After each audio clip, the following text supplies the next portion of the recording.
everybody. Hi, friends. Well, from beautiful Salt Lake City, Utah, It's Thank God I'm Atheist. the podcast. I'm Frank Feldman. And I'm Dan Beecher. And coming up on the show, Jerusalem is a mess right now. Oh, my God. So The Holy Land is the holiest a of problem. lands. It's a problem, you guys. And we're going to talk about, a lot of the stuff. Stuff. So, we'll get to that in the second half of the show.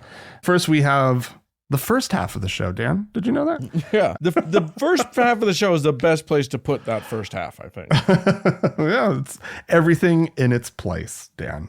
Indeed. But first up, I've got a story, Dan, about the return of a beautiful tradition. Oh, good. Just a wonderful annual event over there in the Philippines. Oh, God. This is their annual Crucifixion Fest that takes place on Good Friday, where they actually literally nail people to crosses and let them hang in the sun for like 10 minutes. And then there's a crowd of apparently thousands of people like go into this part of the Philippines. There's 3 villages that do this. And it's a wild, beautiful, truly beautiful recreation of Christ's suffering on the cross. It hard to imagine anything more beautiful than that. Yeah. It's so beautiful that one of the participants this year, it was actually his 34th time, Dan, being Jesus crucified. Christ. On a cross. On a cross. They used, let's see, I think it's 4-inch stainless steel nails. That's 10 centimeters for the rest With of you. apologies to Trent Reznor, who maintains that the length of the nail should be 9, but that's all right. Fair, whatever. Yeah. And it's strangely attended by a number of foreign tourists, which I thought it was a really disgusting part of this. Although the article says that it has sort of a festival vibe going on. There's people, like street vendors out selling collectibles and water and food and whatnot. But yeah, let's see. Kitty Ennett, a veterinarian from Ireland, a veterinarian by the name of Kitty. Come on. Yeah, come on. Shut up, Kitty. Said that the crucifixions were a very religious experience. And when I don't get that. When I was seeing the young man doing the flogging and going up to the cross, it's very moving to see how much they sacrificed for their faith. They really put themselves in the shoes of Jesus. What the Oh, fuck? my Lord. This First of all, the Catholic Church does not like this, right? For all of its faults, the Catholic Church is on record saying this ain't a great idea, right? Guys, no, please don't. Why are you doing this? Oh, in fact, the church leaders in the Philippines have, they've discouraged these crucifixions for years. And they say that Filipinos can show their faith in other ways, including donating blood. Which they're kind of doing already. I think they're saying, instead of like, if you're willing to go through this much pain and lose this much blood, there's a far less painful and far more pro-social activity you could be engaged in. Yeah, exactly. Go donate some blood. That's useful. Penitents walked barefoot through village streets and beat their bare backs with sharp bamboo sticks and pieces of wood. Apparently this didn't happen this year, but in the past, some participants cut open the penitents' backs using broken glass to ensure the ritual was sufficiently bloody. Village actors dressed as Roman centurions hammered the stainless steel nails through the palms and feet of the crucified, and then they sat in the sun for like 10 minutes or so. This is what happens when you don't allow people to just fulfill their sexual fantasies in a perfectly healthy sexual way. When people can't like get through their a kink that's going on here? 100% this is a kink. These people, look, anyone who's volunteering for this is not doing so as a penitent thing. They're not doing so because they think, oh, I got to get good with God. They're like, I'm kind of into this. Let's rock and roll. I'm down. I'll let listeners decide for themselves. But the article talks about how the Philippines has this very interesting merging and mixing of Catholicism with a lot of the folk beliefs and traditions of the area. Now, I don't know exactly what folk tradition they're drawing upon for this, right? But there Did must this make have it been worse or better. That's what I want to know. My guess, if Catholicism got mixed in, it made it worse. Like that's the easy bet there. But like my guess is there was probably some bloodletting, something or other already, right? Yeah. So, oh my God, people doing shit. Oh, it's wild, really wild. Literally having nails. I think like a long time ago we talked about that. We did, yeah. But it's good to know it's still happening. You fucking idiots. Because also this is the first. This was what's important about it. It's the first time since COVID-19 that they've gone back to doing it. Oh, hooray! So that's why it's an important story. We thought it had died, but thank God, like Jesus himself, the stupidest tradition on earth has been resurrected. Oh golly, yeah. That's the part that I would love for them to figure out how to reenact. But well, there you go.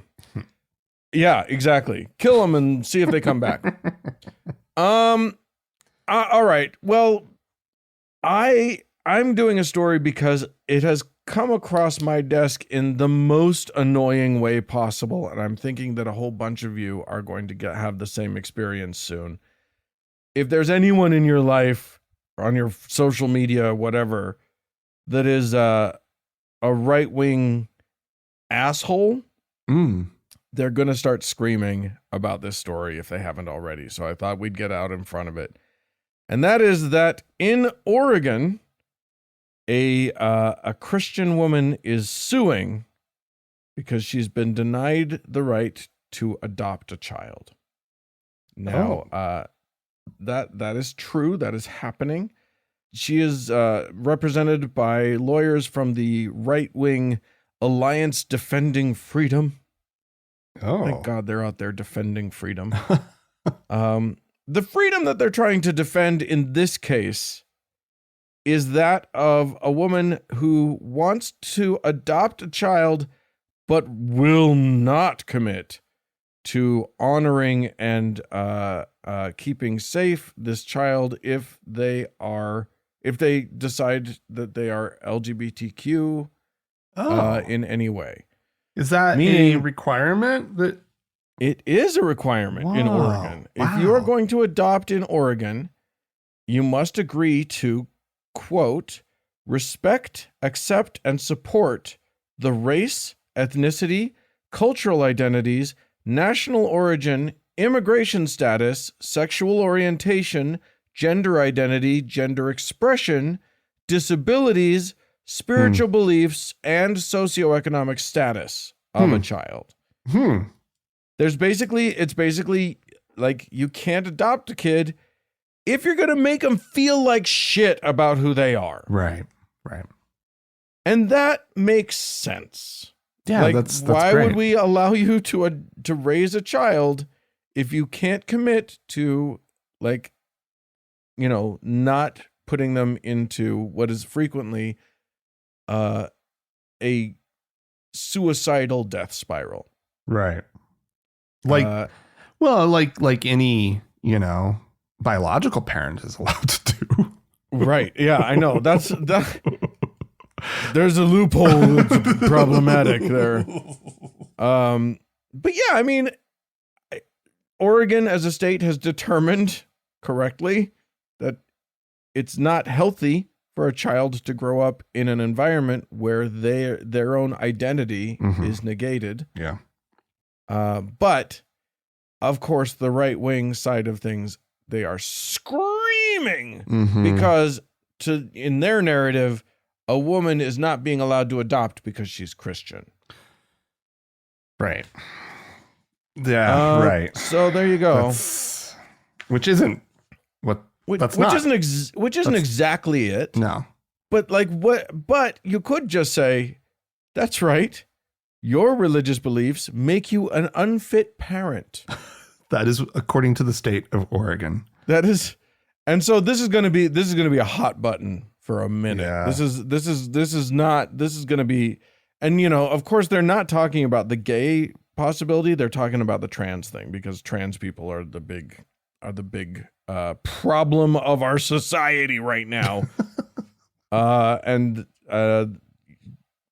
So what they're talking about is, well, I'll just read from the from the lawsuit that's been filed because it's pretty choice. It claims that under this rule, caregivers must agree to use a child's preferred pronouns, take a child to affirming events like pride parades, or sign the child up for dangerous pharmaceutical interventions like puberty blockers and hormone shots. And that is not what that rule says at all. The rule does not say any of those things. But you're going to hear a lot of right-wing pundits, a lot of shitbag uncles and aunts are going to be posting on Facebook about what's happening now. Yeah. Yeah. It's definitely showing up at Thanksgiving, this one. Yeah. So I just want us all to just strap in. You got half a year to prepare, everybody. This one's showing up at Thanksgiving. This one's coming for you. So just enjoy that. Be ready for it. Maybe print out the statute so that you have it. Just keep it in your wallet. Just in case you need to whip it out at some point. No, Uncle Bob, that's not what it says. Let me just, okay. Well, I'm just going to pull out the actual statute. I happen to have a printout of it right here. Yeah. Well, Dan, from Oregon to Oklahoma. The two best O states. Well, one of them is. The other one's not. Let's see. Oklahoma. Boy, this is a fun one. This is a continuation of the ripple effects of our shitbag Supreme Court and their decisions about that are confusing the issue of separation of church and state in this country. This has to do with a Catholic virtual school, an online Catholic school that is the project of the Archdiocese of Oklahoma City and the Diocese of Tulsa. It would offer virtual learning from kindergarten through high school, and they have filed with the state to be a charter school. Of course they have. Now, this is on the heels of. We talked recently about the Maine ruling that allowed the state's tuition assistance program to now go to private religious schools. And back into 2020, the Supreme Court allowed Montana tax credits that help pay for students to attend religious schools. But this is the first time that the money would be going to an actual, it would be the state funding the charter school in the same way that it funds other charter schools. For those of you who maybe don't know what a charter school is, they are essentially public schools, but they're sort of privately run, but they're run with public money. And so some of them will be like, math and science charter school, and or an arts based charter school. And it's just an alternative to the regular public schools. They're problematic. There are some good ones. There are some really bad ones. I don't know how I really feel about charter schools. I haven't done a lot of research, but they sure get problematic real quick when Jesus gets involved. Yeah. So estimates show that $25.7 million would go to this Catholic charter school over the first 5 years of its operation. And that's Oklahoma, like, state funds going to a charter school. Let's see. This is Brett Farley, the executive director of the Catholic Conference of Oklahoma. He welcomes the opportunity for this to become a legal test case. That's kind of been our expectation. And frankly, our hope, he says. In a lot of minds, this is being seen as the next logical step in reference to the Maine and Montana cases. And so that's the next thing, is full-on publicly funded religious schools in the United States. That's coming down the pike, everybody. Yeah. Just choose. Like, just admit that you're trying to ruin the school. Yeah, you're indoctrinating, and your agenda is to destroy the public school system. Yeah. Right. Like, yeah, they literally like their whole side of things breaks down the more education somebody gets. Yeah, exactly. And they've seen that. They know that trend. Yeah. They watch as their kids learn science and go, oh, wait a minute. No, not that though. No. Right. Okay. But even all of their efforts, what's this latest one, Gen Z? Is that the one we're talking about these days? Sure. Like the least religious generation on record. So there's going to be little pockets of like psycho, like poorly educated religious dum-dums, right, in that generation. Yep. And then the rest of them are just going to be like, what the fuck? Yeah. So. Yeah. It's right now, there's already the pockets of dum-dums, but like the pockets are shrinking. Even worse. Shrinking. Because... Yeah. Well, yeah, but the inside those pockets, they're going to be even more insulated from like reality. Yeah, right. Exactly. Like they're never going to have been exposed to the very mild facts and truths that the public school system exposes children to. Yeah. So. Yeah. Well, enjoy life in the 1830s, you guys.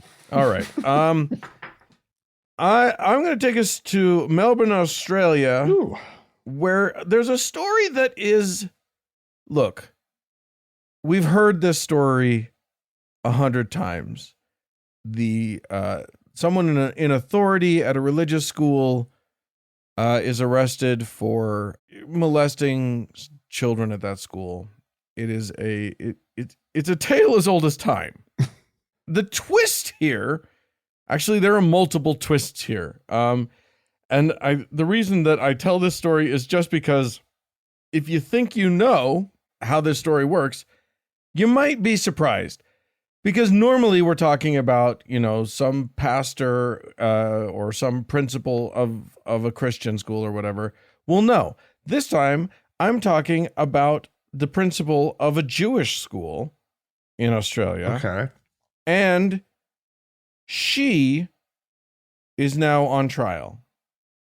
It's the female principal of a Jewish school had used, and this was an ultra Orthodox community. Wow. Okay. Used her position of power and the children's naivete, because obviously when you get fundamentalist religion of any kind, it's not like the kids are trained to protect themselves or even trained in sexuality at all. Like there's no sex ed happening.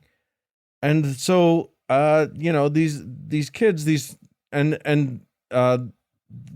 are now young women, but these girls, they've come out publicly about this whole thing. And apparently this woman used their naivete and her position of power to really mess with their minds, and they didn't know what was happening to them as she was abusing them. Oh my God. So I don't know. I tend not to bring these kinds of stories up, in part because it's kids being abused in religious schools is almost like we could just do a show about that and we would never ever run out of material. to talk about. What a show that would be, Dan. Right. Yeah. I don't want this to. We would have so many listeners. I don't want that show, so I don't want this to be that show. But every now and then, it's like you got to remember that the kids aren't safe in fundamentalist environments, even if it's women, even if it's not, it's not just Christianity, it's not just men. Right. It's like when we shelter children. Yeah. And we don't inform them, that's when the problems happen. And that's what religion is the best at doing. Mm-hmm. So there you go. But the children, they're so innocent. No one would ever do anything to the children. Got to keep them sheltered and innocent. Yeah. And it's like, well, or you can protect inform them. Yeah. You steal that innocence right away. Well, I mean, the truth is that if you don't sort of gently, sort of inform that innocence until it's no longer innocence, someone's going to take it from them violently. Yes. Or could do. Excellent way of saying it, Dan. Yeah. All right. Oh, Dan. This is a little bit of an update story. Having to do with Jeffrey Get Your Muskets Holland. God, and his menacing jowls are coming for you. This is a mean old Mormon. Mean old Mormon, high up in the church. He's a member of the Quorum of the 12 Apostles. He's the one who did famously call on BYU to get their muskets and defend the faith. And everybody was like, maybe not. Like, we can see you're working with a little metaphor, maybe not a good one. Right, because what he was saying is defend your faith against LGBTQ people. Right. He was specifically using a violent metaphor about the LGBTQ community. Didn't feel good. He didn't see it, or maybe he did and was fine with it. Whatever it was. Anyway, because of that, after he was invited down to speak at Southern Utah University's commencement ceremony, there was quite the uproar amongst the students there. They were like, no, not this guy, right? Like, this guy, he's the muskets guy. He hates some of us. Yeah. And his menacing jowls are looking at me. They are scary. He has scary jowl face. I don't like it. It's nothing against jowls, right? It's his jowls. They are scary. That's right. Anyway, very conveniently, Dan, he has come down with a kidney condition that is getting him out of his little talk down at. That sounds so convenient. It is very convenient. He did not attend this most recent general conference, just last week, due to both he and his wife coming down with COVID-19. Oh no! And and as part of that announcement of COVID-19, it's we're recovering, and I also have to have dialysis for a kidney condition. Holy shit. So he's being relieved of his church duties for 2 months. This is the convenient part, just long enough to get him out of this talk down in Southern Utah University. They've already announced that he will not be speaking. And I just have to think that this is a little bit of a save face. Like, they came up with an excuse because they didn't want him in that situation down there. They didn't want the kids protesting. There would be a big old protest. There would be more protesters than attendees. Yeah. And the issue is it's a zone that's out of their control. Right? Yeah. It's a public school. Control. Right. And so the Mormons, the Church of Jesus Christ of Latter-day Saints would not have been able to control the crowd, right? Yeah. And shut down the dissent. And if kids had stood up, it would have been ugly. I don't doubt that he's sick, but it's convenient. And it's also convenient that it's taking so long for him to heal up and feel good enough. Well, yeah. All I can say is, when somebody that they don't like get sick right as they're supposed to do something. Yeah. They have a narrative about what that means. Mm-hmm. I don't believe that narrative, but they should maybe consider it. They should maybe consider that, like, you know, if this was something. Yeah. Anyway, I'm going draw your own conclusions. Let me tell you, I did my homework, Dan, on this one. Okay. And I'm believing the conspiracy theory. I like it. I like it. That's what we're going with. I think it's clear. Yeah. Okay. Well, don't get well soon to him, and I'll move on to a bit of good news to close out our headlines for the day. There is a new director of NASA's Goddard Space Flight Center. Oh, okay. The GSFC. Oh, yeah. Has gotten a new. She's an astrophysicist. Nice. Her name is Dr. Mackenzie Lystrup. Okay. And this is a position because it's a governmental position and a position that has top secret clearance probably and all sorts of other things. Yeah. This is a position into which one is sworn. Oh, okay. Yeah. So she was sworn in, and you're not required to put your hand on the Bible. Lots of people do in this country when they are sworn into service to a job here in government. Mm-hmm. She opted out of the Bible, placing her hand on a copy of Carl Sagan's Pale Blue Dot. Wow. Which I think is delightful. I mean, if you're talking about space, if we're talking about NASA, mm-hmm. there is no better philosopher than Sagan. Yeah. Yeah, totally. Like that's such a good choice. The idea that you must put your hand on something though is absurd. Well, yeah. Yeah. But if you're going to put your hand on anything, fine. Right. Yeah. That's good. Agreed.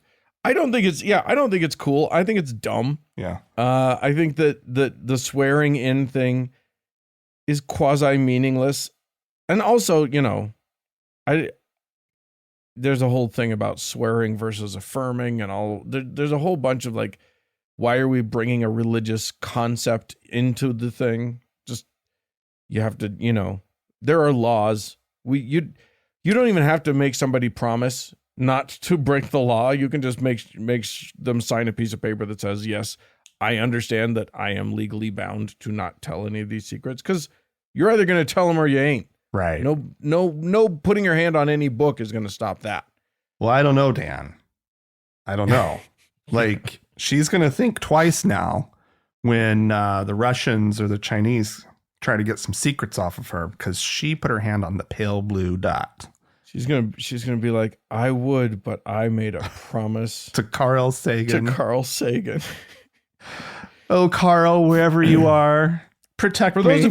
For those of you who don't know, the dot in question, that the book is referencing, it's referencing an image taken by the Voyager 1 space probe, mm-hmm. And it's looking back in our direction. So the pale blue dot is Earth. Yeah, and it's literally like 1 or 2 pixels in the image. Yeah. Like it's just this tiny, tiny little bloop. Yeah, the whole idea being to sort of philosophically explore that we are just this tiny, insignificant blip in an immense universe. Yeah.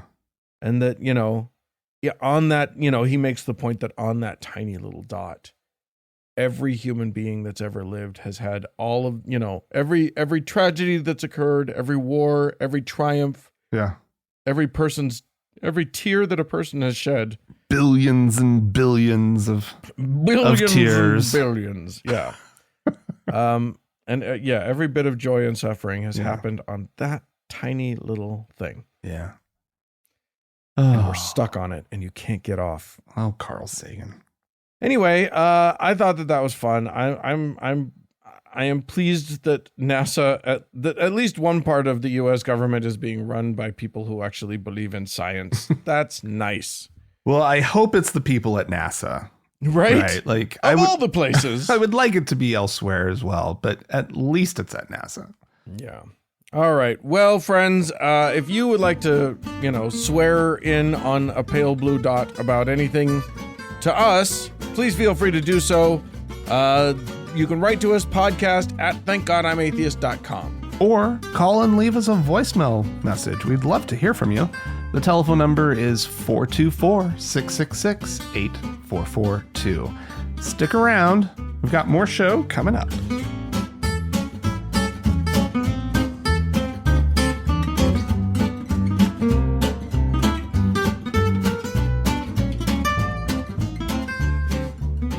Well, Frank, Dan, I've got a lovely little bit of audio to play for the people. Okay. This is a guy named Duncan Urbanek. Is he new? Is this a new guy? Have we ever played him before? I don't remember ever playing him before. Okay. He's preaching in front of, you don't get to see their congregations. I'm guessing it's a very small congregation. Anyway, he has some ideas. Oh, he's going to talk about some stuff that, it'd just be crazy. It'd be crazy to think what would happen if he had a different profession. All right. Okay. Here it is. Some of the things I think about, I mean, if I was a medical doctor or something like that, and a sodomite comes in, like, now you're forced to help and treat a sodomite. You're like, just kill me now. Some other things as far as being a doctor, depending on what kind of doctor, just seeing other people's nakedness, it's like, I don't want to be around that. I'm a married man, so my wife would be super jealous if women are in front of me undressed. I'm not going to live my first day. I graduated college, I get home, and she has a knife. What a fucking child. You know how funny it is? What a ridiculous fucking child. Just, yeah. That's wow. That's so. What if I was a doctor and I had to treat somebody that I didn't approve of? Well, kill me now. Well, I mean, you clearly don't have the disposition, right? You clearly don't care about people. You don't love people, right? Right. You don't want to help people, right? Yeah. You're right. You shouldn't be a doctor. Literally no one on the earth wants you to be a doctor. He's just straight, white, cisgender, male patients. Whole practice. That's what it's based around. And preferably like, no poor people. And definitely no genital stuff. If you got any weird shit in your downstairs, I am doing no turning cough. Okay. Yeah. I'm sorry. A prostate? What? No. Absolutely. Get the fuck out of my office. Here, let me tell you how you can just you can do it yourself. Matter of fact, leave your shirt on. I don't like any of this. This all feels too weird. Oh. That is a grown man getting the icks about being a doctor. Grow the fuck up. What is wrong with you? Yeah. It's just the human body, man. Yeah. It's not always a sexual thing, right? Right? Also, awesome that the church is training people such that he believes that if he were a doctor, his wife would be jealous of him seeing naked women. Right.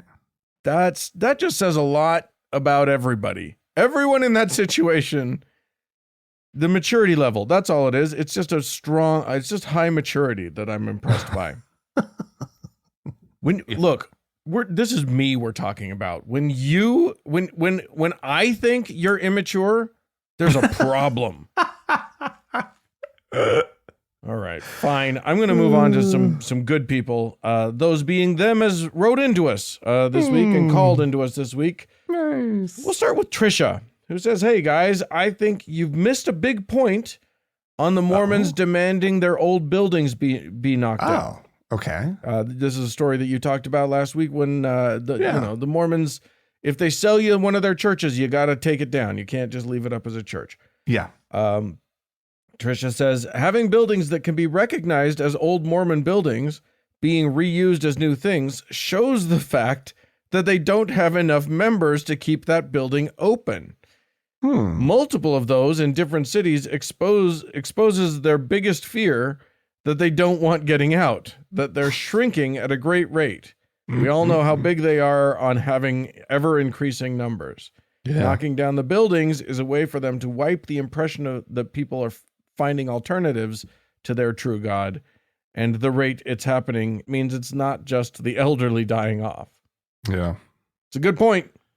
Yeah, that's yeah. That probably very much part of their reasoning. Yes, indeed. That makes sense. They really should be careful about all these temples they're building, because those things, I don't think a wrecking ball could take them down the way they're built.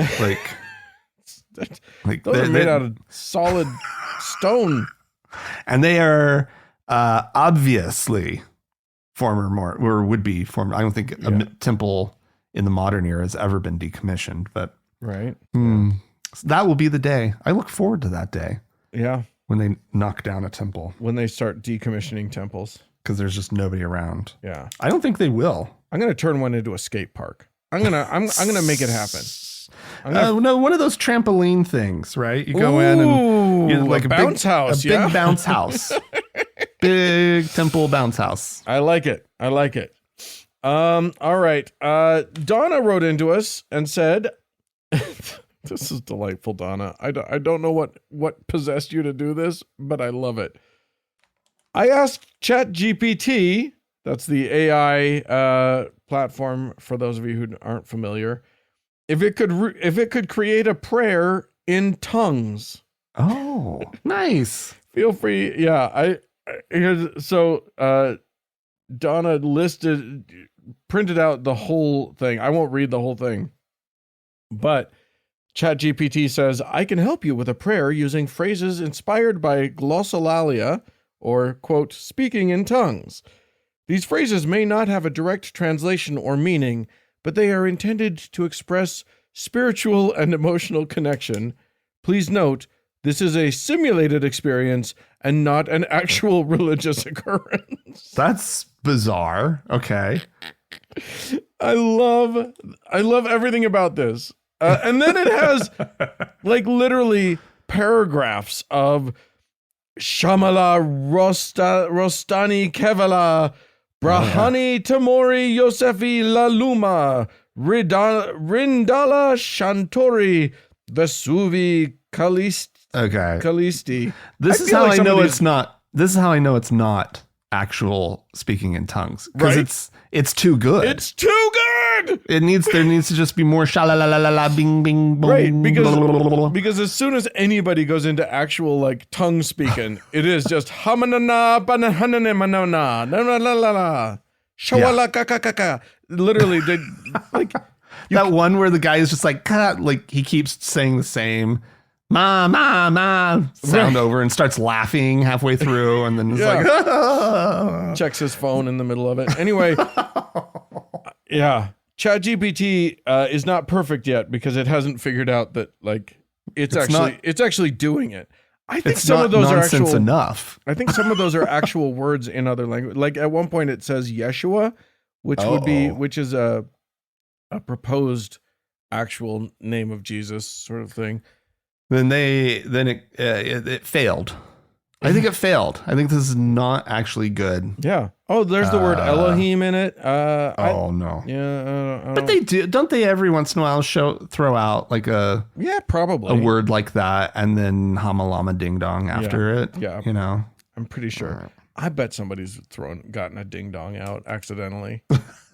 They think they're doing it, and then suddenly it's like a hamana shalamalala ding dong a ding dong. I bet it's happened. Bing bang. Bing bang boom. All right. We had a caller in, did we not? We did, Dan. A caller with a story. in response to our story about the David, Michelangelo's David. Oh. That story with the principal at the school that lost her job because the David was shown to children saw sixth graders or something like that. A picture. So yeah, so he's got a story to share about this. Hey, Frank and Dan, this is Finn in Germany.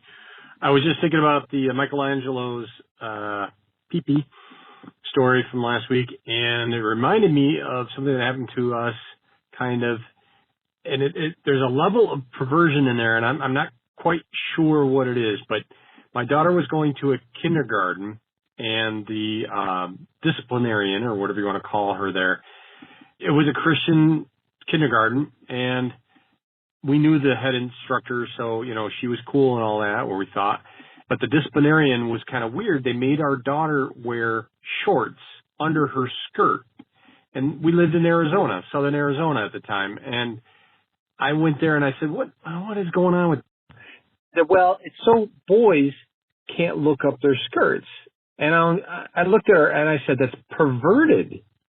And she looked at me and she said, I know. And I'm like, no. You're missing my point.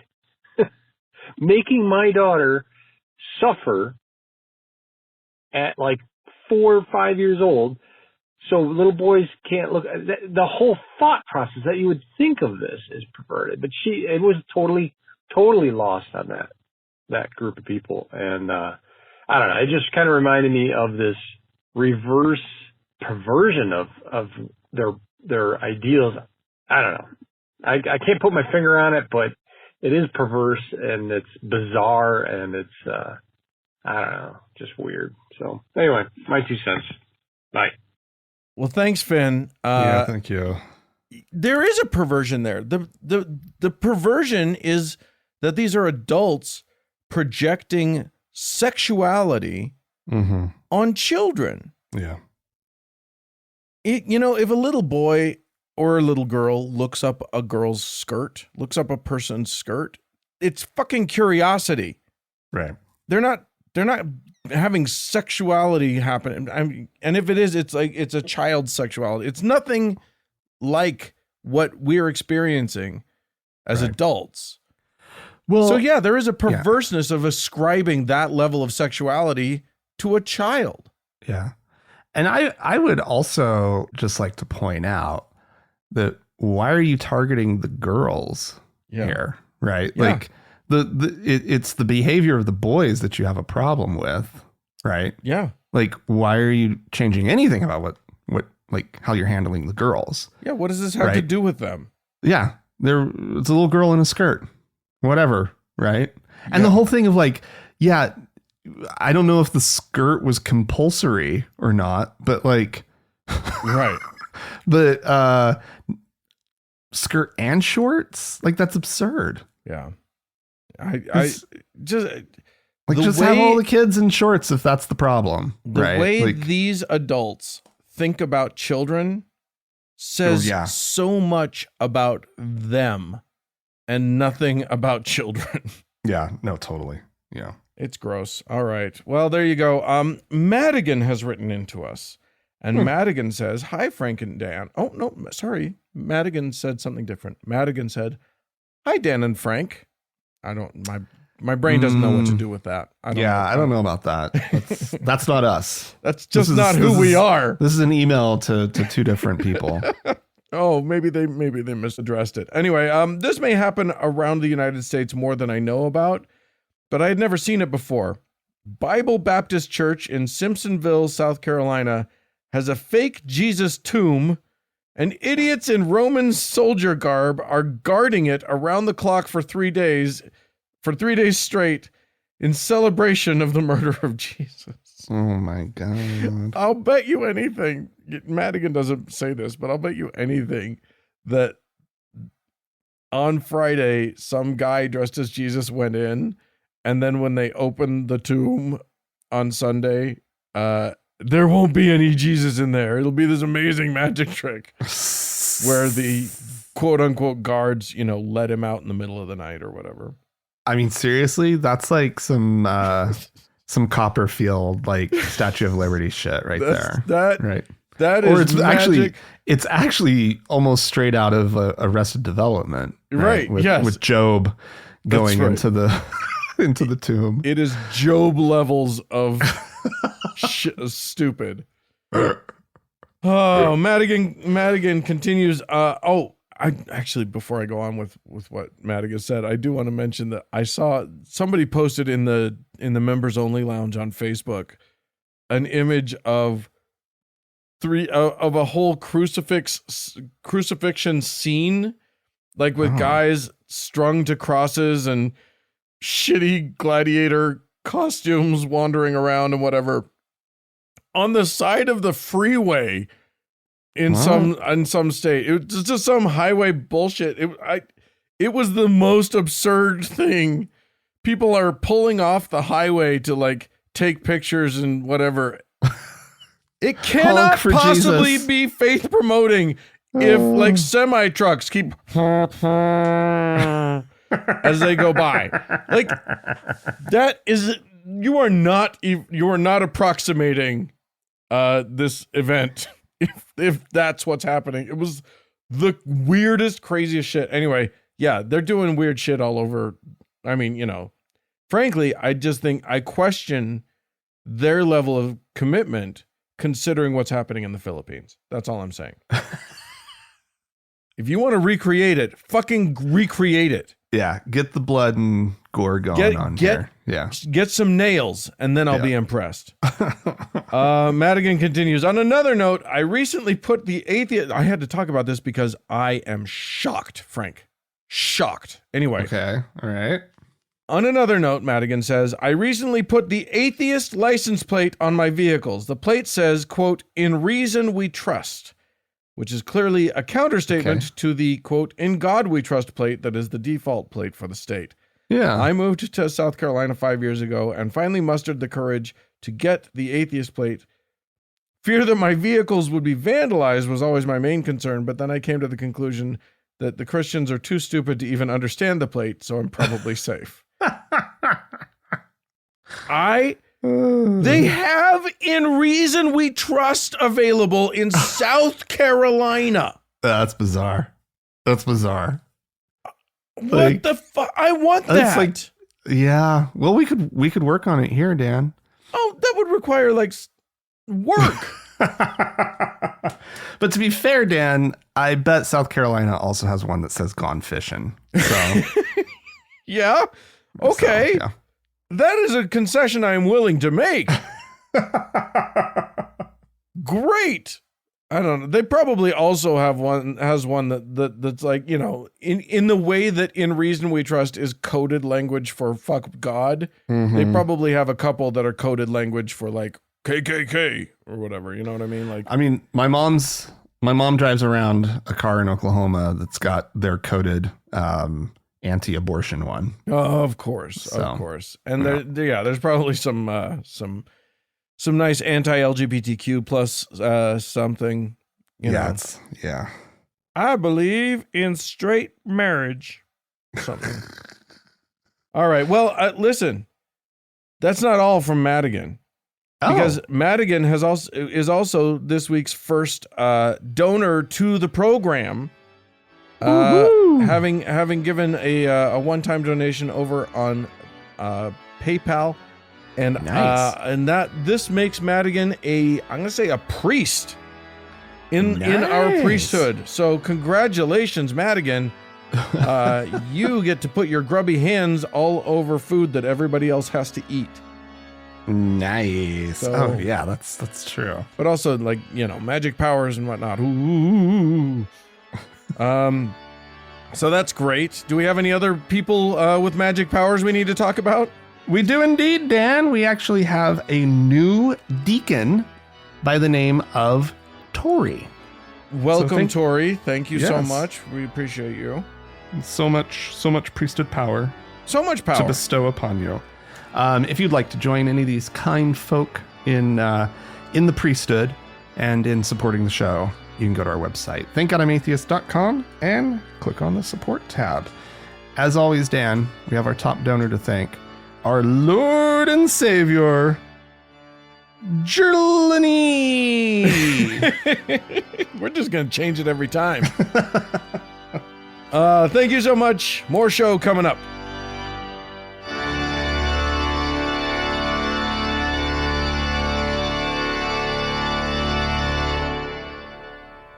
Well, Frank. Dan. Violence in Jerusalem. I wouldn't expect anything else, to be honest. Not when Ramadan lines up with Passover, with Pesach. That's a spicy combination. It's a weird time of year. I mean, it's also lining up with Easter weekend too. And don't get it twisted. This is all what we're talking about is Holy Land. And holy sites. And these, we're talking specifically about sites that are holy to Muslims as well as to Jews. And yes, to Christians, but like the Christians are at this point are just like, fuck it, you guys fight it out. I don't even, I'll come back later. We had our fun 800 years ago. You guys, like, yes, that's holy to us, but like, whoa, guys, wow. So shit's been going down. There was and what's in question right now is that one of the holiest sites for all of the Abrahamic religions is a place that is now occupied by the Al-Aqsa Mosque, and the dome of the rock of the covenant, the ark of the what? Anyway, this Al-Aqsa Mosque is right on old Jerusalem's Temple Mount. Right. Yeah. Which is, sort of right next to the Wailing, the West Wall, the holy, everything holy is in like a very small radius. And it is just nothing but a problem. The fact that there's a mosque there, to the Muslims, they claim that this mosque is the third most holy site in their religion. The Jews of Israel claim that it is the most holy site of their religion, but they don't have control over it because the mosque has been there for hundreds of years. Here's the deal. Like, I think that should count for something, right? Like, if it's your first holy site, if it's your most holy site, and the people you're competing with, it's their third, can't you just sit down and be like, listen, guys, you've got two that are more holy than this one. We've only got this one. This is our holiest. Can't you just, come on. Come on. Can't we figure something out here? That kind of negotiation has worked so well in the history of this place. It just takes a little bit of just, I don't know, empathy or something. It's the compassion that the religious folks are so famous for. These Muslims, Jews, and Christians. It's kind of the hallmark of all three of their religions. Is just generosity and compassion in these moments. Anyway, the state of Israel does not control this site. No. Do you know who does control that site? I actually do. It's Jordan.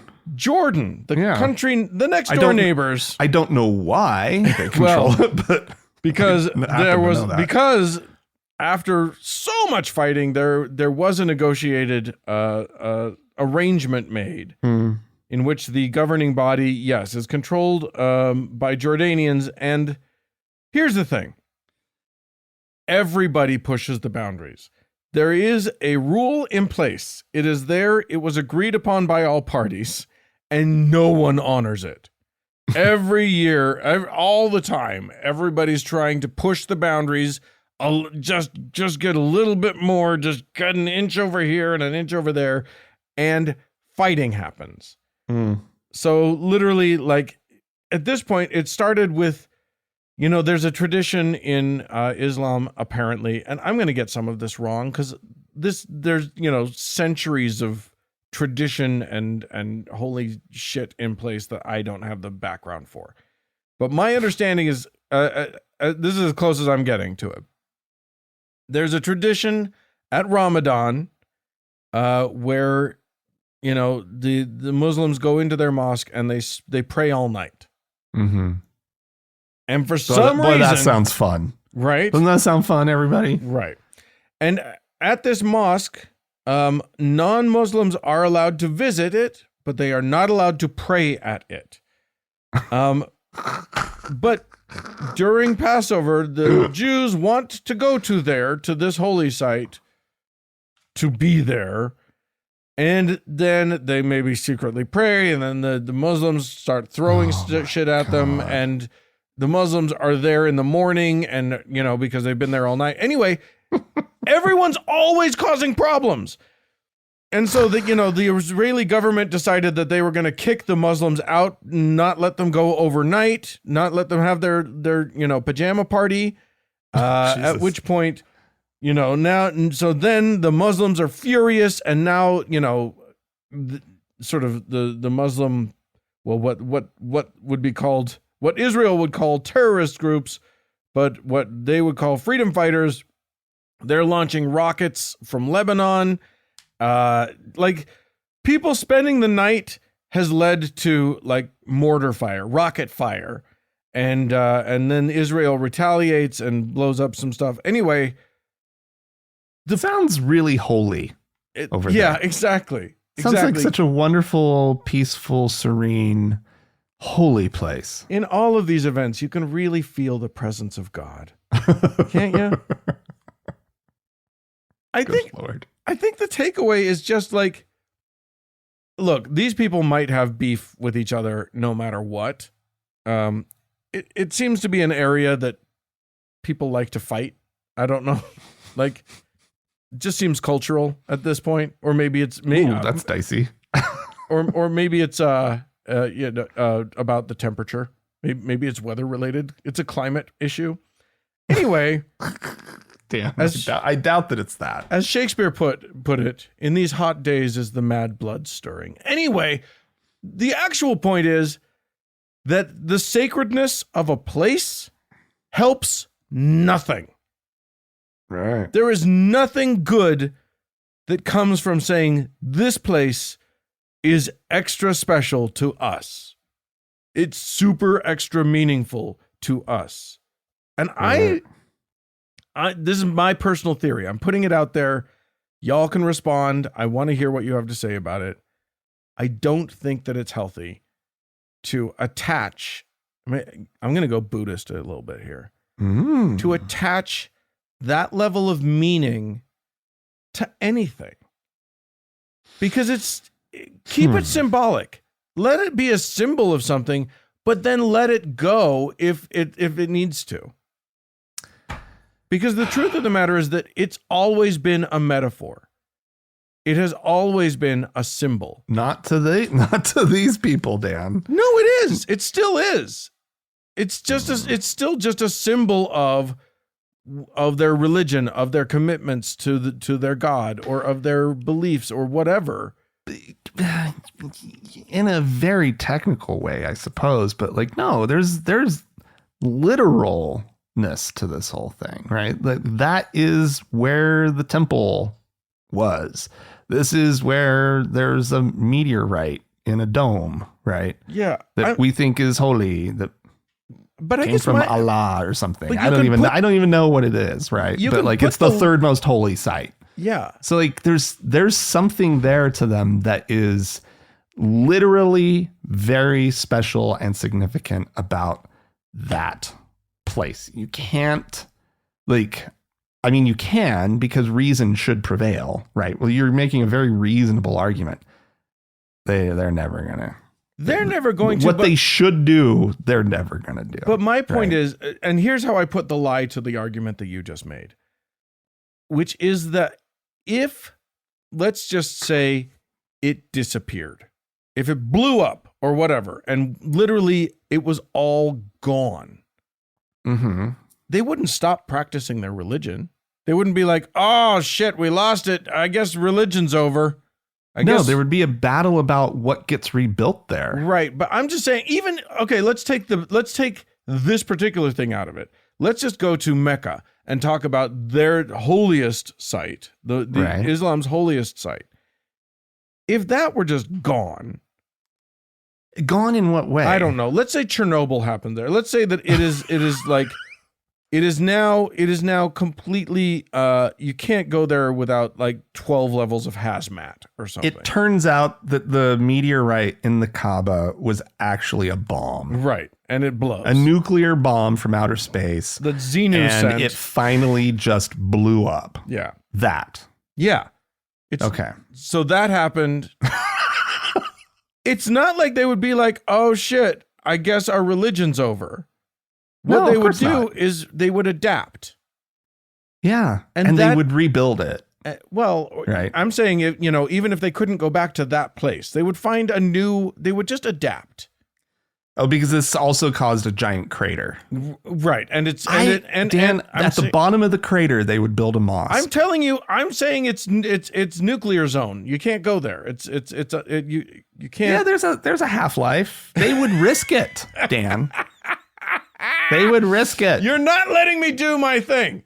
They would do a giant, like, 50-mile hike that they have to do. How many times do they go around the Kaaba? Oh, right. Like 7 times or whatever. Yeah. Right. And they would hike around the crater. Yeah. They would suddenly it would be okay to do it by bus. And you would just have to go they would build a track around the border of Saudi Arabia, and they would just have to go around that 7 times. Guaranteed. You're right. They would adapt, but the site would remain holy. It wouldn't solve the problem. Right. Well, but what I'm saying is, if they came, if the high imams came out and just changed how it worked, they could. And it could happen and it could work, but they won't. And the problem is the concept of holiness, because you don't lose your devotion. You don't lose anything about your religion when you lose a place. You lose literally nothing. You lose, as long as when there are literally thousands of other places that you can do your worship, you're fine. But you have to have not just one, but a sequence of holy places. Yeah. Right? You have your most holy place. Then you have your next holy place. Then you have the next holy place after that. Then you have your penultimate. Right. And then you have your whatever, the least holy place in all of Islam. Yeah. It's right here. Yeah. In my office. That's right. Where I'm recording right now. The least holy place in all of Islam. You're probably not far from from the actual mark. Oh Lord, it's just okay. All I'm getting at is that holiness as a concept doesn't serve them, except maybe as a means of sort of I don't know. I don't know where I'm going. Maybe this is not well fleshed out. I just hate it. I just think it's so dumb. And these people are all like literally killing each other. Yeah. People are losing their lives because of a spot with a building. It's inexcusable. It's inhuman. And it's another reason why religion is stupid. There, I said it. Yeah. Dan, it's a controversial position for this show. But I think it's one that we can claim as an official position of TGIA. The religion is stupid. Okay. So says Dan Beecher. So you just said, so say we all. Amen. Battlestar Galactica? So say we all. So say we all. All right. Well, if you would like to not say amen to that and tell us why we're wrong, feel free. You can write into us, podcast@thankgodimatheist.com. Or call and leave us a voicemail message. We'd love to hear from you. The telephone number is 424-666-8442. Yeah, go to the Facebook page, facebook.com/TGIAtheist, and click the like button, just for fun. And if you'd like to join one of our members-only lounges, you can do so go to our website, thankgodimatheist.com/members only. Thanks so much to the Red Rock Hot Club for the use of their fine music. And thanks to Gordon Johnston for the use of his music. And thanks to all of you for tuning in. We appreciate you. Thanks so much. Bye-bye.